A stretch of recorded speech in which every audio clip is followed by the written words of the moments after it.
Morning everyone. जैसा कि मैंने आपको प्रॉमिस किया था कि I am going to continue my series discussing various intelligence agency of India. तो today we are going to discuss about our foreign intelligence agency that is called as R&AW, that is research and analysis wing. Simply common लोग रॉ बोल देते हैं, but इसका सही से नाम अगर आपको प्रोनाउंसिएशन करना है तो इट शुड बी R&AW। ठीक है, जब आपसे इंटरव्यू में पूछा जाए तो please try to speak like that only कि इसका नाम ये है, and then you can just give a full form, research and analysis wing. तो इसकी कहानी स्टार्ट होती है कि हम जब आज़ाद हो गए थे इन 1947, तो उस समय हमारे पास एक ही इंटेलिजेंस एजेंसी होती थी जो कि होती थी IB, इंटेलिजेंस ब्यूरो। और वो दोनों चीज़ देखती थी, internal intelligence as well as the external intelligence, जो फॉरेन इंटेलिजेंस होता था वो। तो उनके जो पहले डायरेक्टर थे वो थे पिल्लई करके। एंड उन्होंने क्या किया, उन्होंने IB को रन करने की कोशिश की on the path of MI5। MI5 domestic intelligence agency of England है, ब्रिटिश की है। तो उसके सेम पैटर्न पे रन करने की कोशिश किया, और वो ज़्यादा हो नहीं पाया अच्छे से। और जब 1962 वॉर में इंडिया चाइना की वॉर हुई और उसमें डिबैकल हुआ, इंडिया की डिफ़ीट हुई, तब नेहरू जी को, जो हमारे प्राइम मिनिस्टर होते, तो उनको लगा कि हमारे पास एक फॉरेन इंटेलिजेंस एजेंसी होनी चाहिए जो सेपरेट होनी चाहिए। धीरे धीरे ये बातें स्टार्ट हुई, एंड देन 1965 की वॉर हो गई पाकिस्तान से। एंड पाकिस्तान की वॉर होने के बाद ये फिर जो इंटेलिजेंस एजेंसी सेपरेट बनाने की बात हुई, ये थोड़ा फॉर्म में आने लगी। जब इंदिरा गांधी जी वॉज PM, उन्होंने क्या किया, उन्होंने इसको फॉर्म में लाने की पूरी किया काम। तो शी आस्क्ड, KN राव करके होते थे, he was the first head of RA&W, research and analysis wing. तो वो उस समय डिप्टी डायरेक्टर होते थे इंटेलिजेंस ब्यूरो के। तो उनको कहा, इंदिरा गांधी ने RN काउ को, आई एम सॉरी मैंने नाम थोड़ा गलत बोल दिया पहले, तो उनको कहा कि आप ब्लूप्रिंट बनाएं, आप एक एजेंसी का पूरा बताएं कैसे बना सकते हैं। And then he did his work. He was the most famous, मतलब बहुत ही इंटेलिजेंट आदमी हुआ करते थे RN Kao. And he did it, और उन्होंने एक ब्लूप्रिंट बना के इंदिरा गांधी जी को दिखाया। इंदिरा गांधी जी ने अप्रूव कर दिया। उसके बाद इंडिया की फॉरेन इंटेलिजेंस एजेंसी आई, जो फॉर्म्ड हुई 21 सितंबर 1968 में। और इनके पहले जो हेड बने, डायरेक्टर बने, वो थे RN काउ। ठीक है, अब इसका मोटो बहुत ही बेहतरीन है, बहुत ही अच्छा है। इंडिया के जब भी कोई भी आप फोर्सेस देख लीजिए, उनके मोटो बहुत अच्छे होते हैं। अगर आप उसको पाकिस्तान के मोटो से कंपेयर करेंगे तो आप पाकिस्तान के मोटो, एजेंसियों के मोटो देख के हंसेंगे। तो इंडिया का जो पहला रॉ का RA&W का मोटो है, वो है कि धर्मो रक्षिते रक्षित, जिसका मतलब है law protects when it is protected. तो नाम में ही दिखता है कि कैसे प्रोटेक्ट किया जाता है जब उसको पहले से प्रोटेक्ट किया जाएगा। तो जो इनके हेड हैं एट प्रेजेंट, उनका नाम है Samant Goyal, he is an IPS officer. ठीक है, और ये सेक्रेटरी की उनकी पोजीशन होती है। ये डायरेक्ट PM NSA को डिस्कस करते हैं, जाके बताते हैं। ठीक है, और रॉ की, RA&W की चाइल्ड एजेंसी भी हैं। चाइल्ड एजेंसी मतलब ये इनकी ही आर्म है, और ये इनके साथ ही काम करते हैं। उनमें से एक है इलेक्ट्रॉनिक्स एंड टेक्निकल सर्विसेज। तो ये इलेक्ट्रॉनिक जितने भी कटिंग एज टेक्नोलॉजी है, उसके द्वारा इंटेलिजेंस गैदरिंग करने की काम करते हैं। एक है एविएशन रिसर्च सेंटर। ठीक है, ये भी एक पार्ट है आम। तो इससे भी हम काम करते हैं। इट इज़ नॉट दैट इसमें ज़्यादा इन्फॉर्मेशन नहीं दी गई है, और जितनी दी गई है वो मैं आपको बता रहा हूँ। और एक है स्पेशल ग्रुप। ठीक है, स्पेशल ग्रुप किस लिए होता है, ये कोवर्टेड ऑपरेशन करते हैं बाहर जाके। They are the most elite soldier of armed forces, जो यहाँ पर आके डेपुटेशन पे काम करते हैं।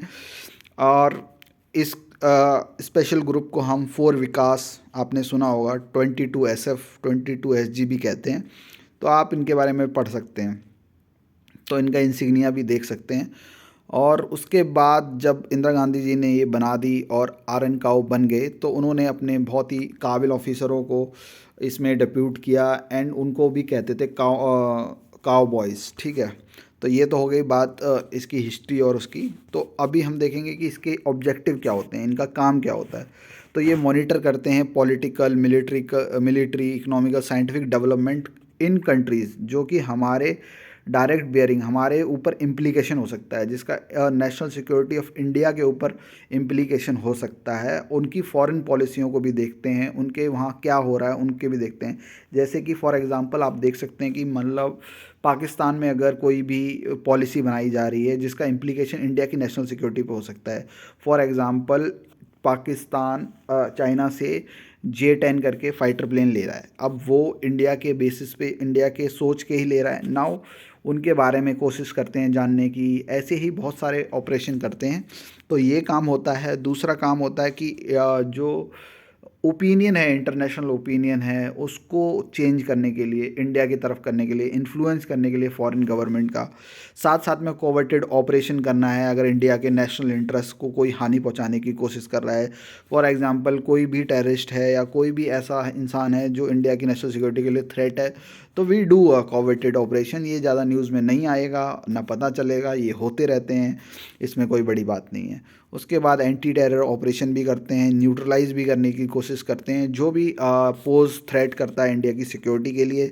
इनके प्राइमरी जो फंक्शन वो यही हैं कि वो फॉरेन इंटेलिजेंस गैदरिंग करने की कोशिश करते हैं, काउंटर टेररिज्म, काउंटर प्रोलिफरेशन, ठीक है, एडवाइस करते हैं ये इंडिया की पॉलिसी मेकिंग में।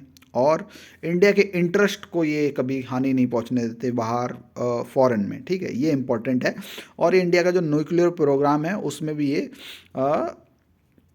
उसकी भी सिक्योरिटी देखते हैं, तो उसमें भी इनका पार्ट होता है। अगर हम ऑपरेशन की बात करें तो रॉ ने बहुत ज़्यादा ऑपरेशन किए हैं। अगर आप जाके गूगल भी करेंगे तो आपको बहुत सारे ऑपरेशन दिख जाएंगे। तो उनमें से मैं दो ऑपरेशन की बात करना चाहूँगा। सबसे पहला एक ऑपरेशन है कि 1971 वॉर में रॉ ने बहुत अच्छा, बहुत ही ज़्यादा एक बहुत ही इम्पोर्टेंट रोल प्ले किया था। दे ट्रेंड दी मुक्ति वाहिनी, जिन्होंने बाद में जाके पाकिस्तान की आर्मी से लड़ाई भी की, एंड दे उसके बाद ही पाकिस्तान बांग्लादेश लिबरेट हो पाया, ठीक है। एक हुआ था कि चाइना ने जब न्यूक्लियर टेस्ट कर लिया था तो इंडिया एंड यूएस के फियर बढ़ गए थे, तो and now they wanted to कि वही वो चेक करना चाहते थे। तो उन्होंने क्या किया था, उन्होंने ह्यूमन इंट पॉसिबल नहीं था, मतलब ह्यूमन के द्वारा इंटेलिजेंस गैदर करने की इंफॉर्मेशन बहुत ही कम चांस थे। तो व्हाट दे डिड इज़ कि उन्होंने इंडिया की RANW ने एंड CIA जो कि USA की फॉरेन इंटेलिजेंस है, उनको उन्होंने मिल के एक प्लान बनाया। उन्होंने क्या किया कि इलेक्ट्रॉनिक इंटेलिजेंस गैदरिंग करेंगे, और उन्होंने सोचा कि हम नंदा देवी पर्वत जो माउंटेन है उस पर जाके एक ट्रांसमीटर वहाँ रख देंगे, and then we can help with that कि वहाँ से इंटेलिजेंस गैदरिंग हो पाए।